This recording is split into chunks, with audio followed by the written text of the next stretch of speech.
Bom, boa tarde, bom dia, né? Depender do horário que vocês estão assistindo os nossos vídeos.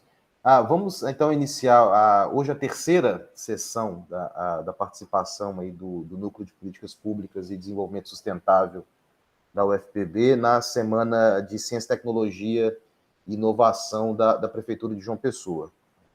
A mesa de hoje, né, trata da importância da participação social para o fomento de boas práticas e políticas públicas, né, para o desenvolvimento sustentável e para o alcance dos ODS. Né? E para falar, né, com a gente hoje, né, nós convidamos o professor Tiago Guerri Galvão. Ele é professor do Instituto de Relações Internacionais da Universidade de Brasília e coordena o programa estratégico UNB 2030. Né?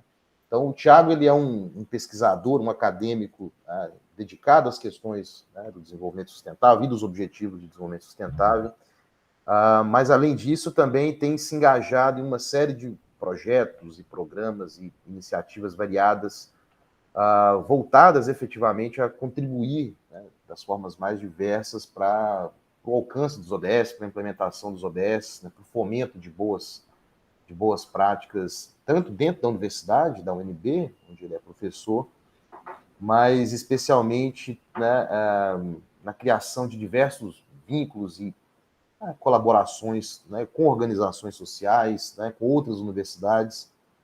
Então, acho que certamente teremos aí uma exposição extremamente interessante pelo fato de a gente conseguir convergir, né, tanto a experiência acadêmica do Tiago com o tema, mas também a sua atuação política dentro do campo dos Objetivos do Desenvolvimento Sustentável. Né? Então, Tiago, né, eu passo a palavra para você e muitíssimo obrigado por participar, por aceitar participar desse evento aqui em João Pessoa. Uma pena que virtualmente, né, muito longe da praia, mas em breve, quem sabe, né, você possa vir aqui, né, na UFPB para a gente continuar essa conversa. Então, vou passar a palavra para você e depois a gente pode dialogar um pouco mais, né, sobre as questões que você vai trazer. Legal, professor Henrique, queria agradecer o convite, né? Para mim é uma grande alegria poder expor um pouco das minhas ideias, das minhas reflexões, compartilhar com o público, né? Entendo que é um evento que se repete há alguns anos, aqui também do lado da Universidade de Brasília, a gente chegou de participar de algumas edições dessa semana, né, de Ciência e Tecnologia, entendo como talvez um dos eventos mais marcantes, né, que a gente tenha nessa área, e a gente fica muito feliz de poder contribuir. A minha fala de hoje, né, ela vai trazer algumas reflexões gerais e acho que algumas provocações para que a gente possa, talvez, estimular mais o debate da nossa audiência. Né? Entendo que em algum momento o nosso vídeo vai chegar, vai alcançar, né, pelas devidas vias o público em geral, e a gente espera justamente causar, né, um certo impacto de reflexões. Eu acho que é isso o nosso lugar dentro da universidade, e é por isso que a gente está vocacionado a trabalhar mais criticamente essa temática do desenvolvimento sustentável, da sustentabilidade, e aqui no nosso caso, com uma preocupação muito particular com a inclusão social, a justiça social. Acho que o mote muito da nossa conversa, né, tem a ver com a democracia brasileira, né, e os percalços históricos da democracia brasileira nesses últimos anos, particularmente, né, no momento mais recente, como uma das grandes bases da democracia brasileira está, obviamente, a temática da participação social. Nesse sentido, eu entendo que a gente está passando, né, nesses últimos anos, né, a gente consegue isso paralelamente à própria Agenda 2030 e à implementação da agenda, então a gente pode circunscrever a nossa discussão entre o período de 2015 ao ano atual, de 2021. Então, eu vejo que entre 2015 e 2021, né, tanto a implementação da agenda quanto essa temática da participação social, ela tem uma trajetória não ainda ciclotímica, mas evidentemente, de altos e baixos, né? A gente tem um ápice da participação social brasileira, né, no contexto brasileiro, nos anos 2000, né? Então, isso é bastante evidenciado pela presença de movimentos sociais coletivos, o crescimento de mecanismos, por exemplo, como o orçamento participativo, né? Eu acho que você consegue elencar uma série desses dispositivos que vão, de alguma maneira, colocar, né, a participação social numa espécie de ápice, né? Então, a gente pode identificar, no caso brasileiro, uma espécie de ápice, de momento particularmente culminante, né, da participação social no Brasil, que vai, talvez, sobreviver mais ou menos até 2012, 2013. Né? Então, entendo que talvez esse seja esse ápice. Né? Esse é um processo lento e gradual, né? Ou seja, tanto de construção, né, das bases para a participação social, né, tem um histórico que vai remontar, obviamente, por exemplo, a determinados movimentos trabalhistas dos anos 70 para os anos 80 no Brasil, né, tem toda uma história, a gente não precisa falar dela aqui agora, mas vejo esse ápice mais ou menos entre os anos 2000, chegando mais ou menos 2002 para 2013, 2012 para 2013, quando você tem aquela primeira grande manifestação, né, das ruas, onde se misturam, né, interesses políticos com emoções, né, muito contrárias, talvez, já a um determinado modelo dirigente, né, de governo que ali estava já desde 2002 para 2003, né, então havia um desgaste, claro, daquele governo naquele momento. Esse ápice, então, ele também vai se desgastar nesses anos, né? Então demora um tempo para a gente entender que aquilo ali já estava sofrendo desgaste. Então, entre 2012 e 2015, 16, é esse momento já de desgaste. A gente não conseguia perceber isso, que é interessante. Por isso que a participação social ainda é ativa nesse tempo inicial da Agenda 2030. E é isso que eu estou tentando dialogar aqui com a nossa, ao mesmo tempo, perceber a participação social crescendo no ápice e já começando a, de alguma forma, se desgastar no momento em que a agenda está entrando no Brasil. Né? Então, de fato, a gente não pega a agenda entrando no Brasil no ápice da participação social. Se a gente tivesse a agenda, tanto que a agenda que está no ápice é a agenda da sustentabilidade, é a Rio+20 em 2012. Por isso que a Rio+20 gerou tantas expectativas que depois não foram cumpridas. Por isso que há uma crítica muito grande em relação a Rio+20, porque era justamente, foi o ápice da participação social, de estar lá com vários movimentos sociais, etc., mas que a partir de então, né, nos 2 anos seguintes, degringolou um pouco esse plano do governo de se voltar mais para o desenvolvimento sustentável. Se estaciona um pouco, então, a partir de 2015, né? Então, entre 2012 e 2015 tem esse desgaste, esse estacionamento. E a partir de 2015 para 2016, com a virada de governo, né, o impeachment da presidenta Dilma, você tem aí o início do desmonte. Né? Então, de fato o período do desmonte a partir de 2016 para cá.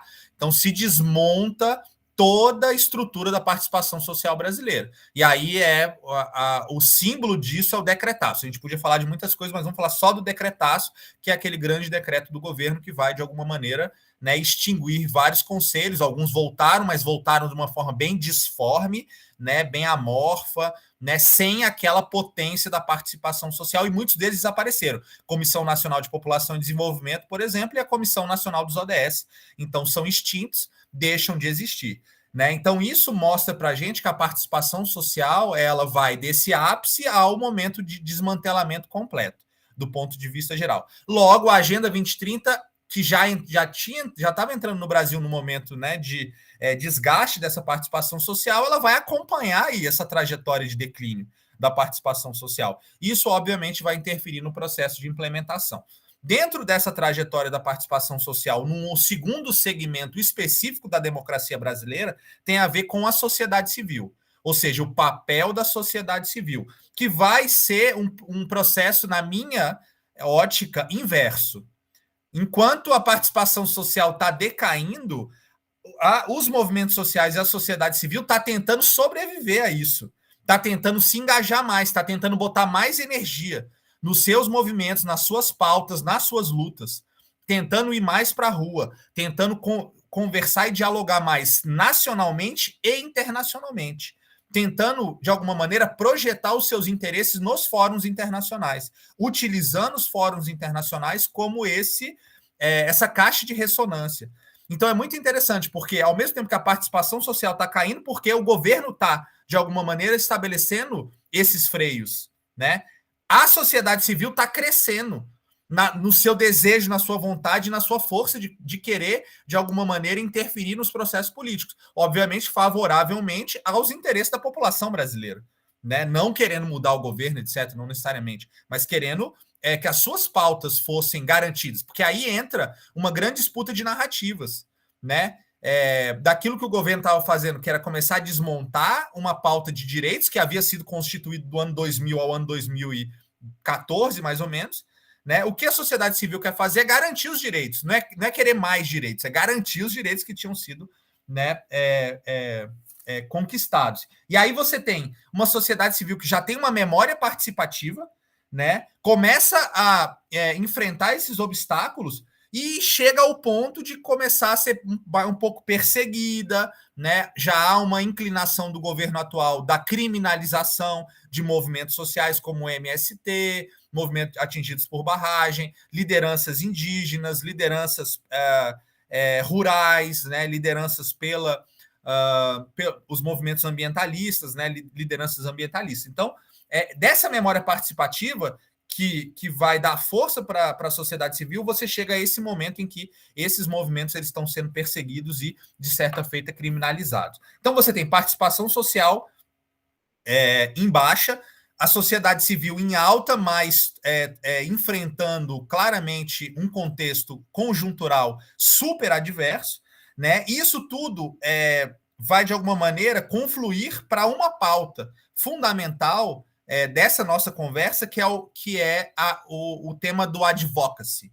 Ou seja, o advocacy nunca esteve tão em alta e nunca foi tão importante para a sociedade brasileira, em todos os segmentos, né? Dos direitos humanos aos direitos dos povos indígenas e comunidades tradicionais, né? Quilombolas, a pauta racial, por exemplo, né? Hoje a questão do enfrentamento à fome, né? Então, o advocacy hoje talvez seja uma das ferramentas fundamentais para a gente refletir sobre participação social, e esse advocacy que entende o interesse público, o bem público, né? A saúde pública, a alimentação pública, né?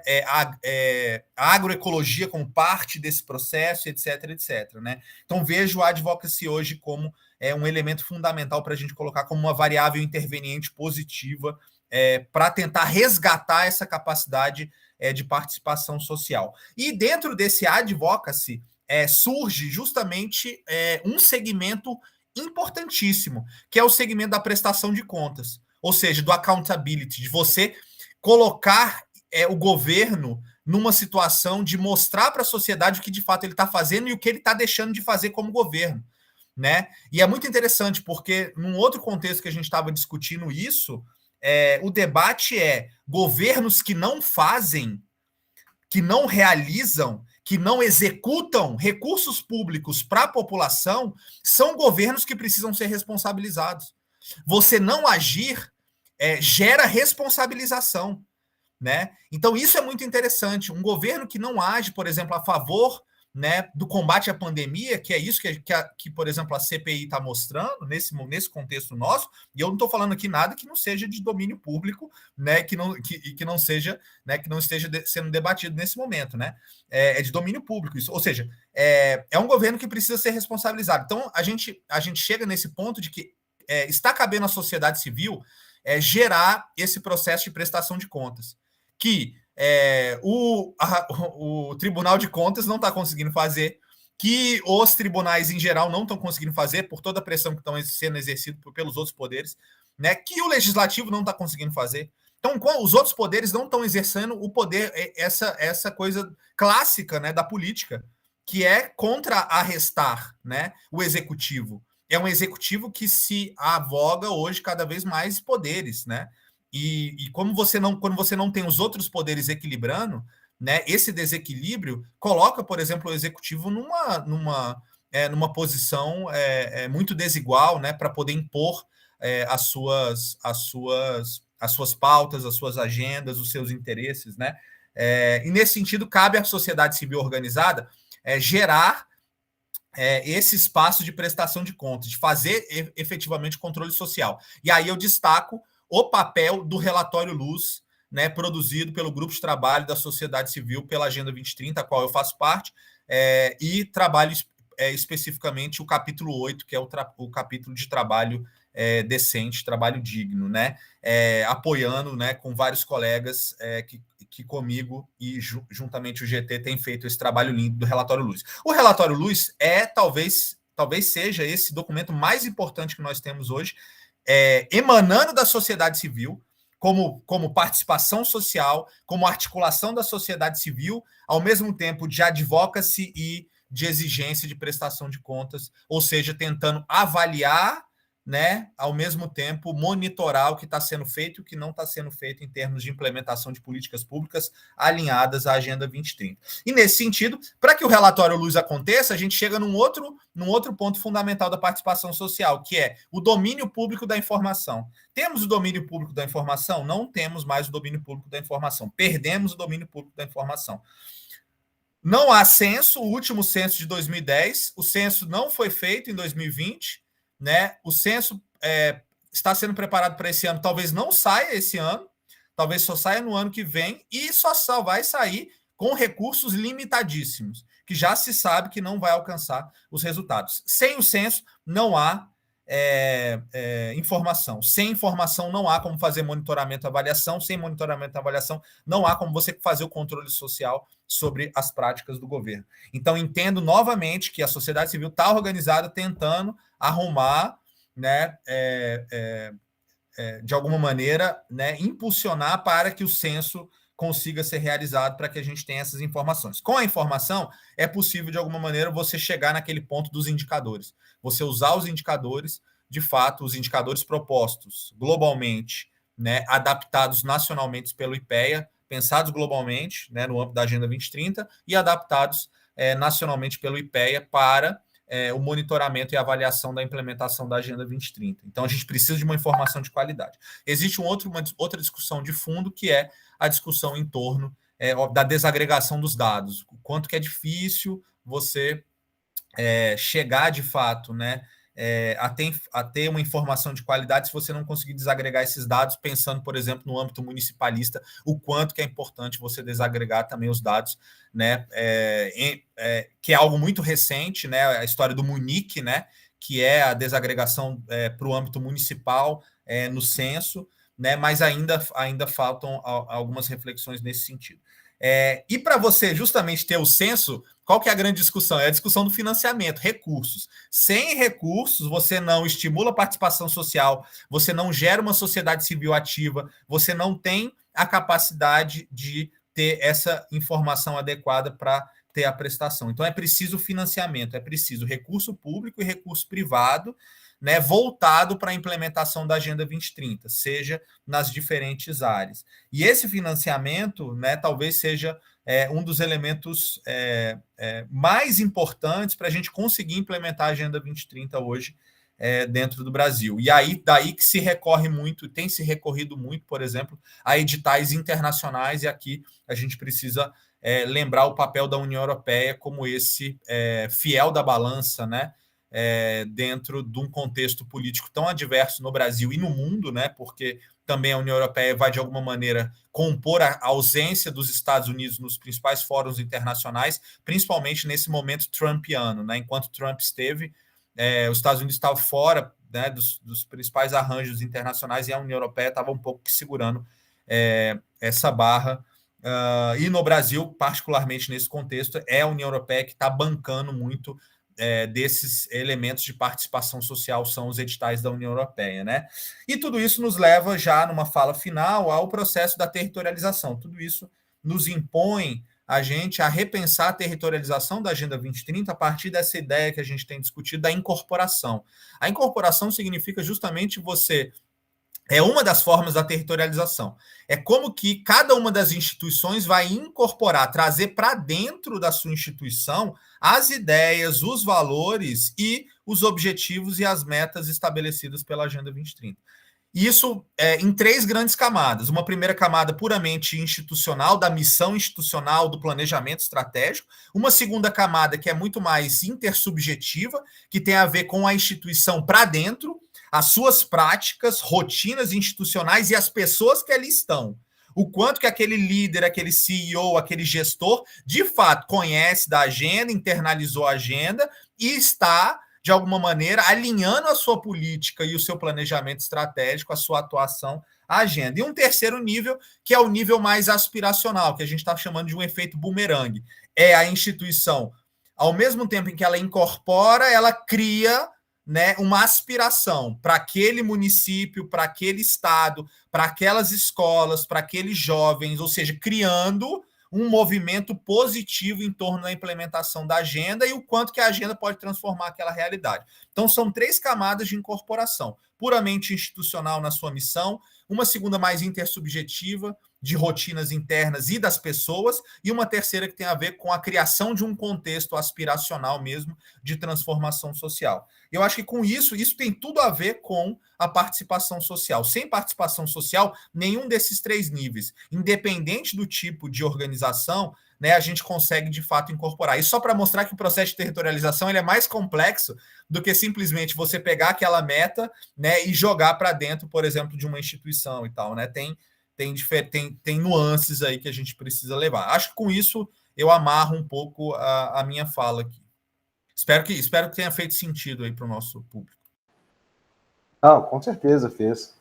Não, você tocou em assuntos assim, extremamente importantes, né? E eu queria, na verdade, né, eu vou fazer alguns comentários rápidos, mas depois eu queria fazer algumas perguntas para você desenvolver algumas questões que eu acho que foram mencionadas, mas que merecem um pouco mais de esclarecimento, que são vitais para a gente compreender essa discussão como um todo, né? E, assim, você mencionou vários aspectos, né? Eu vou tentar puxar algumas questões que eu acho que são relevantes para a gente poder conversar. Uma questão que me chamou muita atenção da sua fala, se é que eu entendi bem, que a gente tem dois movimentos que se dão não necessariamente de forma síncrona, né? Uma mudança no âmbito da sociedade, né? Com um fortalecimento da sociedade civil, né? Um aumento também da participação política, da participação social em um determinado momento, ou seja, então você tem um nível, uma camada, melhor dizendo, de interpretação de mudanças no Brasil, e uma outra camada que é a mudança dos ciclos eleitorais, ou seja, mudanças de governo, né, que acarretam também mudanças na forma como, né, os governos vão implementar e gerir os recursos, implementar políticas públicas e gerir os recursos, e também a forma como o governo vai se relacionar com a sociedade, né?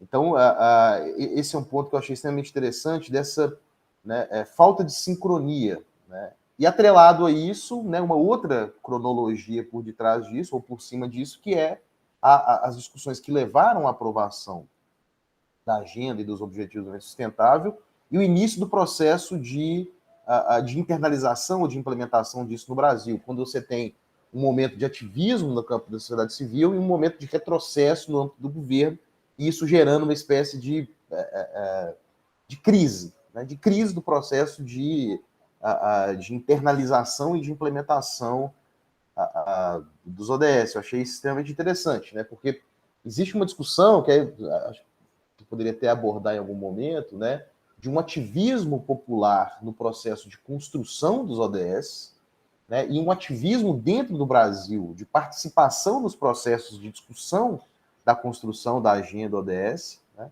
Mas aí quando a gente tem, né, a aprovação e o início da implementação, né, a gente tem uma mudança política que levou a esse processo que você mencionou, de uma crise na relação entre governo e sociedade civil, né, com desmonte das instituições participativas, né? Eu queria te ouvir um pouco, é uma primeira pergunta que eu faria dentro desse contexto, um pouco dos efeitos, né, desse desmonte, né, da participação social do governo, especialmente, né, da Comissão Nacional dos ODS, que foi uma inovação importante do governo brasileiro lá atrás, né, e que foi desmontada completamente, de forma completamente abrupta, né? E aí eu acho que tudo isso se junta de alguma forma com algumas outras questões que você trouxe, que estão diretamente relacionadas à questão da implementação, né? Ou seja, de alguma forma existe um certo consenso, apesar de não ser um consenso exatamente, da importância dos ODS como indutor de políticas, indutor da participação, né? Com algumas lacunas, obviamente. O Thiago mesmo trabalha um pouco, né? Na verdade, acho que a única pessoa que eu conheço assim, que trabalha mais detidamente sobre essa questão das lacunas que os ODS ainda que ainda existem, né, nos ODS, apesar de ter sido um avanço muito grande em relação aos ODMs, ainda há lacunas, né, significativas, né? Então, mesmo havendo um certo, né, um aceite, né, dos avanços que foram os ODS, a discussão agora sobre a implementação é vital, né? E aí uma outra questão que você não tratou exatamente, mas que me chamou a atenção quando você fala dessa questão especificamente dessa mudança no âmbito do governo e o que isso acarreta, né? E uma outra questão que veio associada à mudança de governo, na eleição do governo Bolsonaro, foi a ascensão, tanto no que se refere à agenda política, mas também de grupos políticos ultraconservadores, em alguns casos com uma agenda abertamente declarada anticientífica. Né? E isso aparentemente tem efeitos também para políticas públicas que são essenciais para os ODS. Né? Acho que muito do que está dentro do campo dos direitos humanos, mas também da saúde sexual e reprodutiva, que são aspectos-chave, né? Para os ODS, a gente tem uma disputa também no âmbito da sociedade agora com relação a isso, que toma conta, né, de aparatos governamentais extremamente importantes, né? E por fim, eu queria te fazer mais duas perguntas. Desculpa, eu estou abusando da boa vontade, né? Uma delas, para voltar a essa questão que você mencionou também, né, que para mim para a gente é uma questão muito importante. Inclusive, foi objeto até do primeiro dia do seminário, né, que diz respeito, que a gente tratou um pouco da territorialização, né? E aí você falou muito da questão da desagregação dos dados, né, de conhecer as realidades locais, né, de transparência dos dados, não só transparência dos dados federais, né, o problema da transparência dos dados no âmbito municipal é gravíssimo, né, às vezes até mesmo por falta de capacidade técnica mesmo, né, municípios muito pequenos, né, muito dependentes do governo federal para produzir dados sobre eles próprios, né? E aí dados censitários na maioria dos casos, mas a PNAD, mas que não tem uma universalidade tão grande, não tem uma universalidade, né? Não é universal. E aí você falou dessa questão, né, do que a gente até fala, a gente chamou na primeira seminário de tradução, né? Tradução das metas e dos indicadores para as realidades locais. Mas aí também a questão da participação, ou seja, a participação no âmbito local, né, ela também tem sido muito fortemente destacada como um elemento chave, né? O que se discute, né, você mencionou na europeia, mas na Europa eles gostam muito dessa terminologia, e não só da terminologia, mas da abordagem também, de olhar para as questões, para os mecanismos locais de governança multissetorial, que envolva a sociedade civil, governo, empresa, etc., para lidar com os problemas das localidades, né, dos locais, dos territórios, e também pensar políticas. Né? Então, eu queria te ouvir um pouco sobre essa questão, o que vocês têm visto aí na UNB, na região, né? E, por fim, eu queria que você falasse ainda um pouco sobre o papel das universidades, né? Que eu acho que, né, como você está coordenando aí na UNB o projeto UNB 2030, né? Imagino que possa ser também uma questão a ser abordada interessante, né? Porque aqui na UFPB nós também temos alguns projetos nesse sentido, né? De olhar o papel da universidade para a implementação dos ODS de alguma forma, né? E enquadrando também, apesar de, né, a UNB e a UFPB serem autarquias federais, mas pensando também não como órgãos de governo, mas como órgãos da sociedade, né? Como instituições da sociedade, né? Então, se for possível, eu gostaria de ouvir um pouco sobre essas questões. Legal, Henrique, obrigado pelas perguntas, são várias, né? Vou tentar elaborar, me perdoe se passar alguma coisa, mas vamos lá. Bom, do começo, né, da primeira até essa última agora, né? Em relação a primeiro, desmonte da Quinodes, né? Acho que o cerne da questão tem muito a ver justamente com isso, assim, né? A gente depositou muita diante do, né, do desenho democrático brasileiro. A gente desenha você cria muitas expectativas em torno de uma comissão nacional. Então você entende o papel da comissão nacional, aqueles que lidam com gestão pública, seja no âmbito municipal, estadual ou federal, entendem o papel de uma comissão nacional. Entendem que essa comissão nacional vai executar exatamente esse papel de orquestração, né? Ou seja, de pegar todos os atores envolvidos, sentar numa mesa regularmente, sistematicamente, organizar interesses, pauta, planejamento, ponderar, discutir o que está bom, o que está ruim, né? Propor, né? Fazer avaliação, né? Então, a ideia de uma comissão nacional é que ela justamente seja pilar dessa participação social que a gente está discutindo aqui, né, que se tenha uma expressão da participação social dentro da comissão e que a comissão, de alguma maneira, trabalhe a favor, né, daquela pauta, seja a Comissão Nacional de Saúde, né, a favor daquele tema, daquela temática, né, Comissão Nacional de Meio Ambiente, né, comissões importantíssimas, né, saúde e meio ambiente tem, né, tiveram comissões muito ativas, né, dos anos 90 para os anos 2000, né, fundamentais no avanço democrático dessas discussões, né. Então a expectativa em torno da Quinodes era muito essa, assim, da gente ter a Quinodes como esse baluarte, né, como essa espécie realmente de pivô, né, organizador. Mas isso não se concretiza. Isso não se concretiza porque, na verdade, na sua origem já há uma dificuldade política, né? A Quinodes ela foi pensada em 2015, assim que o Brasil sai, né, de Nova York em setembro. Isso avança dentro da presidência da República, só que passa o ano de 2016 inteiro engavetado. Aí vem impeachment, etc. Então, isso fica, de alguma maneira, parado. Isso, na verdade, já traz uma espécie de estranhamento, né, dos atores envolvidos com o papel da comissão. Então, a comissão ela chega tardiamente. Você vai se lembrar, quando a gente tem a Quinodes, a agenda já estava em andamento e a gente ainda não tinha uma comissão nacional para organizar. Então ficou aquela coisa, ou seja, na verdade a gente estava já vivendo a crise da governança que você também comenta, né? A crise da governança já estava instalada na medida em que o Brasil sai de Nova York em 2015 sem ter essa instância organizadora, orquestradora, tá? Quando ela é implementada, aí entra um segundo problema, que ela não foi de fato baseada numa perspectiva de conselho. Ela foi muito restrita. Se abriu, né, pro forma a possibilidade de participação de alguns atores, né? E esses atores basicamente eles foram escolhidos para estarem ali na Quinodes, né? Então algumas associações representando, tanto que quem representava as universidades? As universidades não tinham representação própria. Ah, não, a SBPC.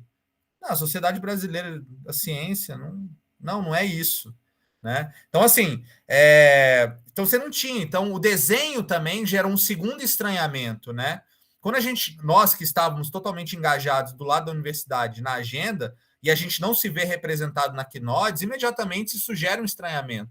E a gente começa a perceber que, na verdade, foi um desenho institucional pensado para você ter maior controle sobre os destinos daquela comissão. Então não era para ser não era para ser uma comissão onde a participação social era o mote, diferente de todas as outras comissões, onde você tinha lá assento, né, para representantes da sociedade civil, etc. Então é um segundo estranhamento. E aí a terceira coisa fatídica é o fato de que também se demora muito para se apresentar um planejamento estratégico e a grande coisa que a comissão fez foi lançar um prêmio ODS, foi talvez a única coisa que ela realizou. Então, para poder, no final do ano, mostrar que realizou alguma coisa, né? Então, a minha leitura da comissão é desastrosa. Assim, a comissão, para mim, da forma do seu processo político de instalação, o seu desenho institucional e ao que executou, é desastrosa. Assim, é uma avaliação desastrosa.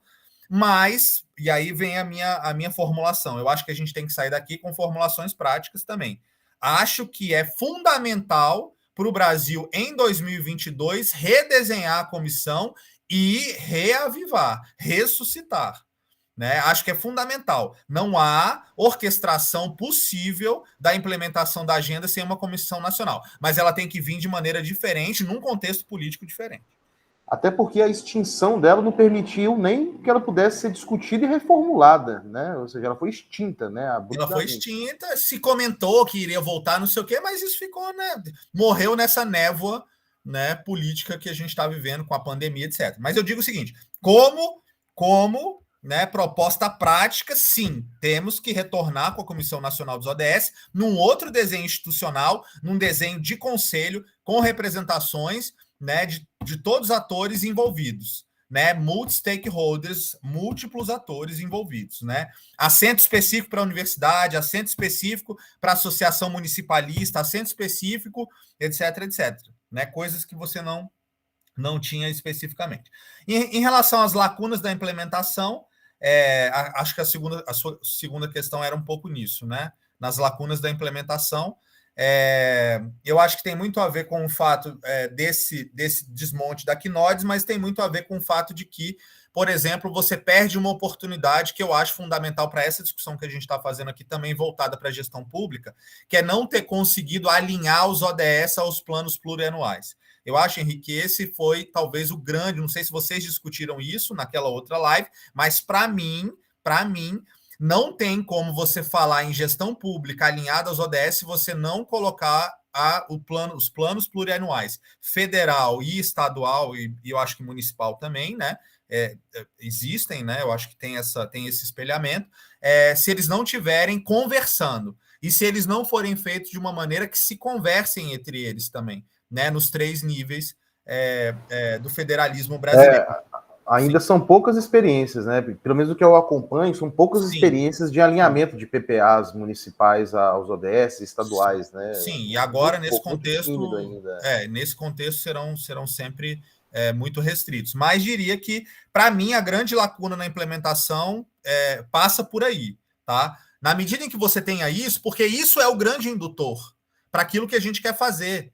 Dá para fazer muita coisa, mas para aquilo que a gente quer fazer em termos de gestão pública, eu acho que essa é uma lacuna. A segunda lacuna tem a ver com o nosso papel, que eu vou deixar para o final, que tem a ver com as universidades, mas eu vejo que essa lacuna, talvez, ela possa ser coberta também. Então, qual que é a saída prática? A saída prática é que os candidatos à presidência da República recebam uma carta, e nessa carta a gente explique para eles o seguinte: cara, você, na sua pauta política, tem que colocar alinhamento do PPA aos ODS.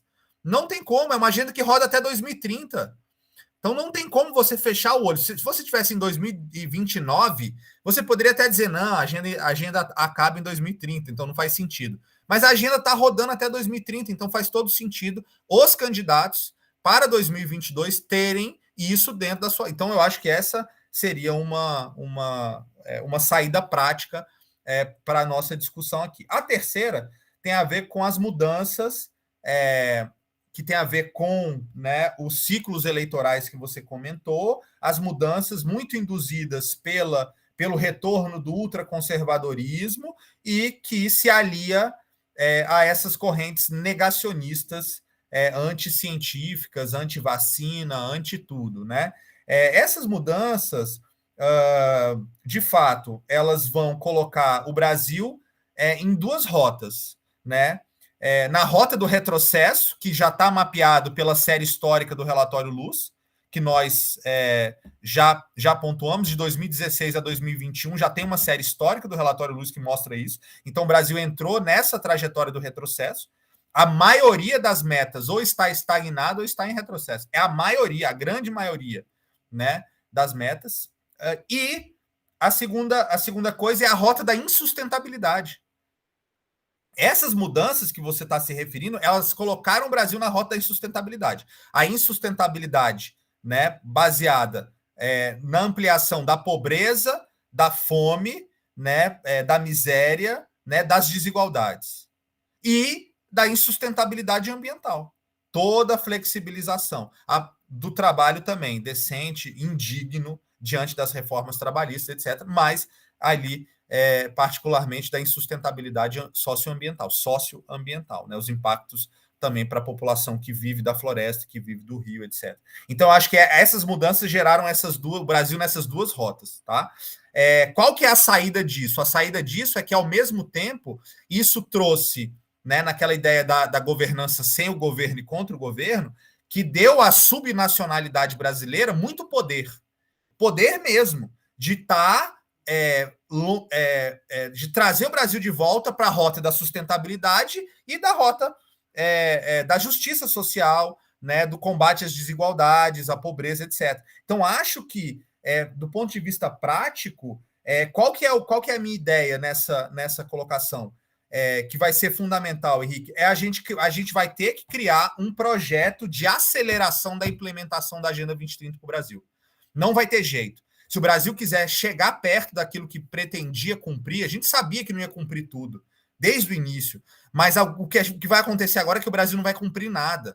Então vai ser um grande vexame internacional, né, com consequências gravíssimas do ponto de vista nacional. Então, para mim, a saída prática o próximo governo ele precisa traçar um plano mesmo, um plano de aceleração da implementação da Agenda 2030, né, para que a gente consiga, nos próximos 5 anos, recuperar esses 5 anos de total abandono, tá? Então, essa é a minha saída prática para esse ponto.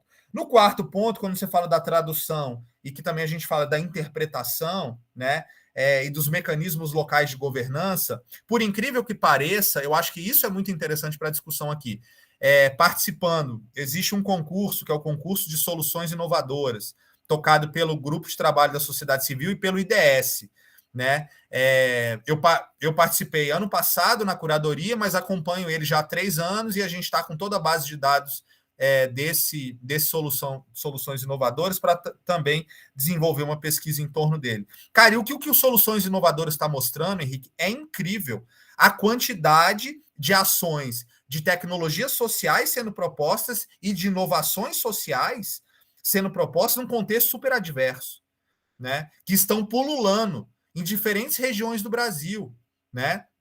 E a grande maioria delas já está alinhada aos ODS, a grande maioria delas já dialoga com os ODS, já de alguma maneira facilitam. Agora, você imagina se tivesse recurso público e privado, né, voltados, né? A gente está numa semana de ciência e tecnologia, né? Então, se você tivesse realmente editais, por exemplo, para poder acelerar essas inovações de tecnologia social, né? Cara, cada coisa incrível, né? Eu até recomendaria para os gestores públicos tomarem ciência de que isso existe e apoiarem essas iniciativas nas suas localidades, né? Então, vejo, por exemplo, soluções inovadoras como talvez uma luz no fim do túnel, mostrando que nessas condições adversas também, né, as pessoas acabam se juntando, né, com base na solidariedade, né, com base na inventividade, para tentar sair com alguma coisa. E nessa lógica é que vão surgir talvez alguns mecanismos de governança interessantes para lidar com algumas problemáticas, né? A gente tem tentado monitorar alguns. Aqui perto do Distrito Federal, você tem uma comunidade Calunga, por exemplo, né, que lida com desafios enormes. Por exemplo, você tem uma mineradora, você tem lá tendências de expropriação. Chegaram da soja lá também agora. A soja chegando lá com mais força. E aí também. Você tem o grande negócio, aí você tem a expropriação da cultura alimentar local, etc., né? E isso tudo está sendo resolvido a partir de mecanismos de gestão um pouco mais inteligentes, né, no sentido de tentar juntar o papel, a universidade, junto com as lideranças quilombolas, junto com as lideranças locais. Eu acho que isso sim são mecanismos de governança local que têm surgido. Em Caraíva também, que é um outro lugar que a gente tem acompanhado também, novamente, as associações locais, né, representantes de comunidades indígenas, pescadores, a universidade, todo mundo tentando se juntar para resolver problemas locais lá. Eles têm um problema com resíduo sólido, né? Eu acho que existem vários desses mecanismos locais de governança que, na verdade, eles precisariam ser mapeados, né, para a gente melhor entendê-los, né? Eu acho que talvez um esforço de pesquisa, de mapeamento desses mecanismos locais de governança. E, por último, chegamos, então, ao papel das universidades brasileiras, que eu acho que é fundamental nesse contexto eu acho que qualificar a participação social, né? Eu acho que a universidade tem essa potência de, ao mesmo tempo, ser essa ponte entre inovação tecnológica e demandas sociais. Eu acho que tem essa coisa da criação, a universidade é um polo de criação, é um polo de adaptação dessas tecnologias existentes para as localidades, né?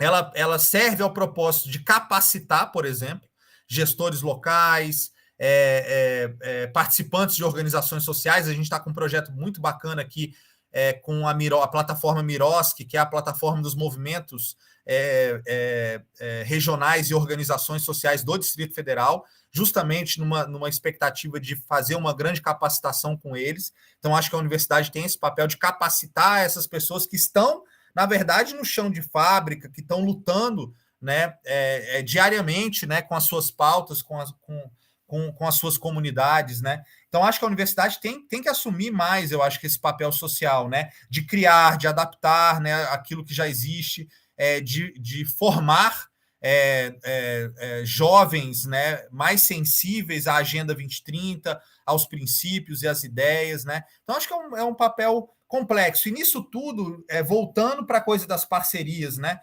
que é uma lacuna ainda. A gente precisa fortalecer a ideia da rede de universidades pelos ODS. Muita coisa está sendo feita, mas muita coisa de maneira desarticulada, né? Eu acho que a gente pode, na medida em que a gente consiga acessar as instâncias organizadoras das universidades.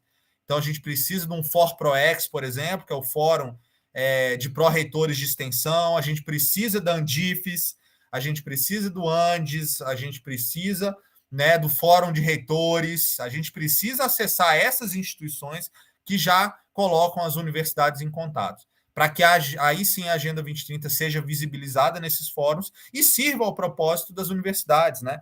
Agora, com a história do The Ranking, né, você sabe, o The Ranking é o grande ranking de educação superior no mundo, e o The Ranking, desde o ano passado, decidiu que ele decidiu alinhar o seu ranking aos ODS. Só isso que ele fez. E hoje, as universidades brasileiras, de alguma maneira, estão um pouco desesperadas, querendo saber mais sobre a Agenda 2030 e os ODS, porque querem participar do The Ranking, porque é importante, etc. Então, acho que talvez seja uma saída inteligente também a gente aproveitar esses ranqueamentos internacionais e tal. Acho que mais ou menos completa a tua. Sim, não, com certeza. Excelentes comentários. Assim, a gente está chegando no final. Eu queria te fazer uma última pergunta, que é mais uma provocação, assim, para você poder responder mais livremente. Mas você acha que a sociedade civil brasileira sobrevive a esse momento para, né, no futuro em breve, poder caminhar forte aí com, né, tentar retomar esse alinhamento dos níveis, né, ODS, governo, sociedade, para fazer esse aceleramento aí que você está sugerindo? Sim, perfeito. Eu acredito muito, assim, tanto que a ideia desse plano de aceleração, né, para a implementação da Agenda 2030, eu acho que ele tem que ser um plano multinível, né? Ele tem que envolver os diferentes atores nos diferentes níveis e tem que ser talvez um plano pactuado numa grande conferência nacional. Eu acho que a gente deveria fazer uma grande conferência nacional, que o Ministério da Ciência e Tecnologia se sensibilize e assuma essa pauta, por exemplo. Acho que seria o ministério ideal, inclusive, para fazer essa articulação política, independente de governo, independente de inclinação ideológica. Acho que o Ministério da Ciência e Tecnologia tem cacife para convidar todos os outros ministérios para uma grande conferência, todas as universidades, né, membros da sociedade civil organizada, né, empresas, todo mundo, todas as subnacionalidades, numa grande conferência nacional, e dessa grande conferência nacional a gente tirar esse plano de aceleração. E entendo o papel da sociedade civil organizada, sim, né? Na medida em que haja, não falta disposição e não falta eu acho que é o essencial, né? Que é a vontade da sociedade civil de transformar a sua realidade, né? Porque todo mundo que está dentro desse terceiro setor, ele está muito motivado com uma pauta específica da sua comunidade, da sua localidade. Então, isso não vai faltar nunca, né? Então, por isso que esse talvez seja o grande dínamo para a gente impulsionar esse grande plano de aceleração. Mas fica para o Ministério da Ciência e Tecnologia pensar uma grande conferência nacional sobre os ODS, que a gente sai com esse plano de aceleração para transformar 2022 em diante aí realmente levar o Brasil, elevar o Brasil nessa capacidade de implementar a agenda, certamente. Maravilha, Thiago. Muitíssimo obrigado pela aula, na verdade, né? Acho que fica a certeza aí de que a participação social e a atuação da sociedade civil é chave para a gente pensar a implementação dos ODS, né? Mas os desafios são imensos, né? E os obstáculos colocados, né? Mas, de fato, eu acho que o final da sua fala aí, de pensar em caminhamentos, né? O que fazer, né? De fato, é o caminho que a gente tem que trilhar. E seria muito salutar também se os municípios, especialmente os grandes municípios, como é o caso de João Pessoa, também pensassem esse tipo de articulação, esse tipo de organização que consiga absorver as demandas, né, conhecer as soluções, né? Certamente João Pessoa devem ter propostas, não só na universidade, né? A Paraíba ela é um espaço muito privilegiado, né? A gente tem 2 grandes universidades federais, né, institutos federais, uma universidade estadual, né, é um espaço muito privilegiado na produção de conhecimento científico, tecnológico, mas também ouvir da sociedade civil, né, o que eles têm de demandas e quais soluções eles já conhecem também para os problemas. Então, assim, acho que esses arranjos de governança que consigam absorver todas essas instâncias, né, podem ajudar muito a gestão a resolver parte dos problemas mais graves, né? Bom, mas, Thiago, te agradeço demais pela participação, foi excelente, e, né, vamos torcer e agir para que a gente consiga avançar aí com os ODS. Isso, obrigado, Henrique. Sigo à disposição por aqui.